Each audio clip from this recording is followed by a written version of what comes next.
When the world is all at odds, and the mind is all at sea, then cease the useless tedium, and brew a cup of tea.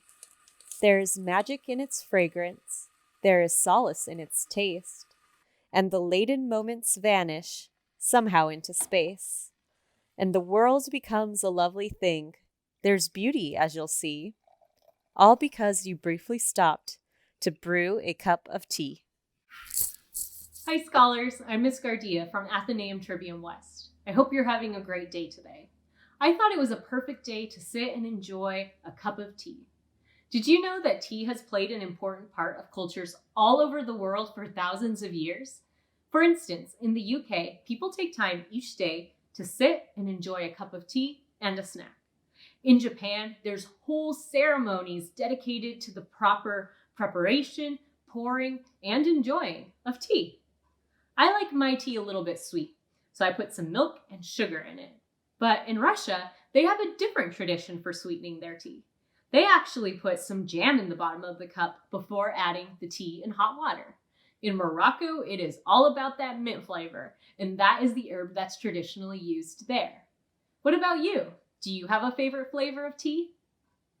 You may have noticed from the pictures that the cups and servingware involved in tea time are a little bit different depending on the culture, but the function of tea time is pretty much the same wherever you go.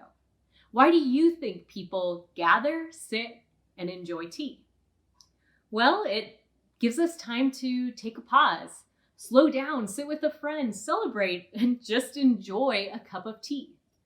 Tea time gives us a space to connect with others. Why do you think that's important? I know I, for one, have been way more appreciative of time to connect with people lately. Now that it's a little bit harder because we all have to stay in our homes and we can't go to school or birthday parties or other places where we might normally connect with others, it feels so much more enjoyable and meaningful when I get to connect with people, whether that's on the telephone or on a video call or even sitting here with you guys. It just feels a lot more special now. Maybe you don't like tea, but I bet your family has some other tradition that helps you connect with each other. If you do, go ahead and leave it down in the comments below. I would love to hear about it. All this tea drinking is making me a little bit hungry. I think the UK had the right idea, and we need a snack to go with this. I have a recipe for a cookie that is commonly meant to accompany tea. It's a shortbread cookie, or biscuit as they call it in the UK. It's a simple recipe that only uses 3 ingredients. But before we move on to the activity, you better check with a grown-up. We'll be baking using the oven, so we definitely need to make sure that somebody is ready to stand by to help us out with some of the steps.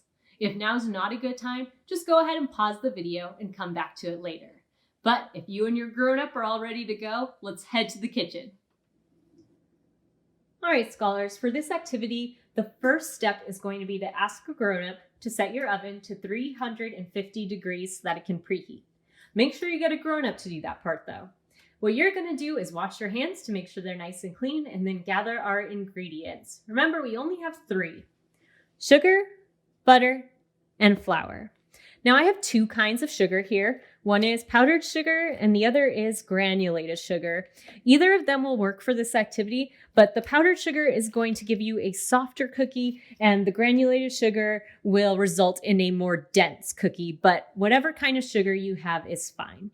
I'm going to use the powdered sugar. Part of what makes this recipe so easy is that it's all about ratios. Here's what you need to remember. 1, 2, 3. We're going to mix 1 part sugar to 2 parts butter to 3 parts flour. That means you can start off with any amount of sugar that you want. And then to get the rest of the amounts, you would just multiply it by 2 to get the amount of butter and by 3 to get the amount of flour. I only want to make a small batch, so I'm going to start off with a 1/4 cup of sugar. But if you want to make a bigger batch for your whole family, you can start off with a 1/2 cup or a whole cup or any amount as long as you remember the ratio 1, 2, and 3. Gonna get a nice 1/4 cupful. And I have a bowl here to mix it all in. Here's a 1/4 cup of sugar. Now, 1/4 times 2 is 1/2. So that means I'm going to need to use this whole stick of butter because a full 8 tablespoons is 1/2 cup, and 1/4 times 2 is 1/2.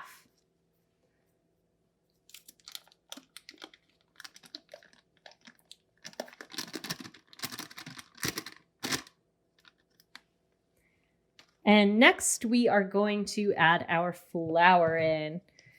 Do you remember how many parts we needed for our flour?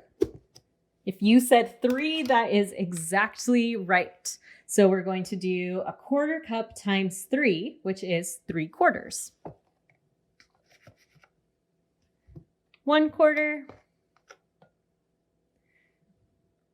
2/4 or 1/2, and 3/4. Now that we have all our ingredients, we're going to combine them.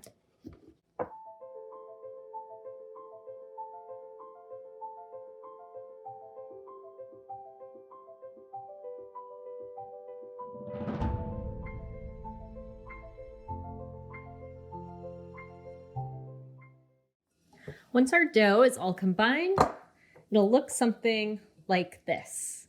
Now you're going to get ready to bake it. So hopefully your oven is all the way preheated. Go ahead and grab a cookie sheet. You can either grease it, or I put down some parchment paper. Now, if you want to get really fancy, you could use some cookie cutters on your shortbread dough, but a more traditional way would be to grab about a tablespoon of the dough, roll it into a ball, set it on our cookie sheet, and then use a fork to press it down. You'll see we'll get sort of a fork pattern on the top of it, just like that. Let's do another one. Grab about a tablespoon of dough, roll it up, set it down, give it a little squish, and then we can press it the rest of the way with our fork. And go ahead and just keep repeating that until you have done all of your dough. Now that you've done all your cookies, they're ready to go in the oven. Again, it's very important that we grab our grown-up for this part and ask them to place our cookies in the oven. And then you're going to bake them for about 15 to 20 minutes, or until the edges start to get a little bit golden. Once our cookies have been in the oven for about 15 to 20 minutes, this is what they should look like, just a little bit golden around the edges. Now that you've got your mug of tea and your shortbread cookies, you can enjoy a tea party with your best friend.